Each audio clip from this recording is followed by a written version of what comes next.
Modelo social. Dentro de este modelo podemos mencionar como objetivo el rescatar las capacidades en vez de acentuar las discapacidades. Y los métodos de subsistencia más idóneos son la seguridad social y el trabajo ordinario, teniendo como respuestas sociales la búsqueda de la inclusión a través de la igualdad de oportunidades. Podemos considerar que el nacimiento del modelo social se da a finales de la década de los años 60 del siglo XX. Se cree que fue en Estados Unidos o posiblemente en Inglaterra, donde la discapacidad se consideraba como un cuerpo o una mente defectuosa y un problema para el resto de la sociedad.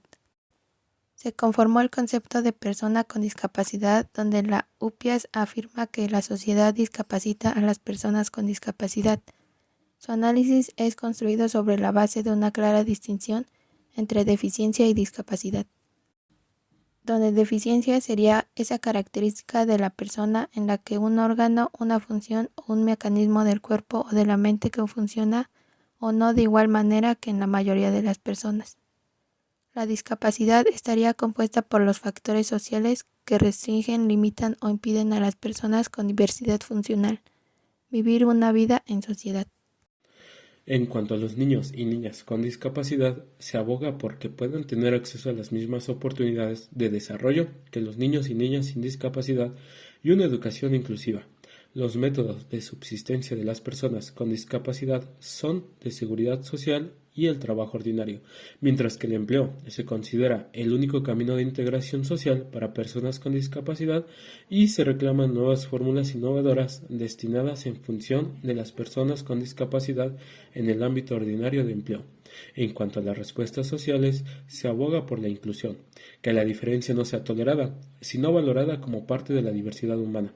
Las personas con discapacidad definen la independencia como la capacidad de autocontrol y de tomar las decisiones sobre la propia vida, donde no solo debe incluir la calidad de las tareas físicas que las personas con discapacidad pueden realizar, sino más bien la calidad de vida que pueden llevar.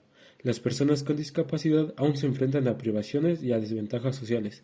El movimiento social está encargándose también de ello. Las conexiones entre el modelo social y los valores que sustentan los derechos humanos presentan cierta conciencia con algunos valores como la dignidad, la libertad y la igualdad, para que así exista una satisfacción con algunas necesidades básicas. Cuando hablamos de la idea de dignidad humana y sus implicaciones en el contexto de la discapacidad, el debate más importante que genera la discapacidad en valores radica en el modo en que debería ser abordada la diferencia humana y en el modo en que la humanidad esencial debería ser respetada, más allá de la diferencia en cuestión. ¿Es el valor de las personas con discapacidad diferente al resto de las personas? Irving Sola sostiene que su valoración como personas completas es negada. Las personas con discapacidad tienen el derecho a la igualdad de oportunidades en razón de su igualdad humanidad, y no por ser iguales funcionalmente. En cuanto a la idea de dignidad como capacidad de elección, se aboga por una concepción más amplia de la idea de autonomía, y pretende obtener un planteamiento que no se incline excesivamente por detectar la incompetencia y que por tanto otorgue la misma importancia a la necesidad de una protección efectiva de los derechos y los intereses de las personas con discapacidades intelectuales. ¿La discapacidad es tomada como un modo de opresión social? Las personas con discapacidad son socialmente excluidas, puesto que las estructuras de la vida diaria están pensadas en personas sin discapacidad. Esta diferencia genera discriminación.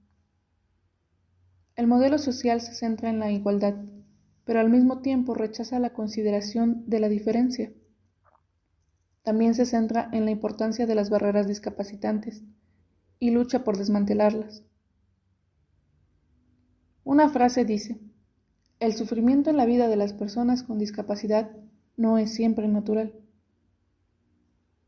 Debemos de mencionar la igualdad de oportunidades y la no discriminación, y el modelo de igualdad de oportunidad toma en cuenta dos dimensiones, en donde 1. Prohíbe la discriminación basada en la discapacidad, y 2. La igualdad de oportunidades es para todos sin ningún tipo de discriminación, haciendo frente a las actitudes sociales.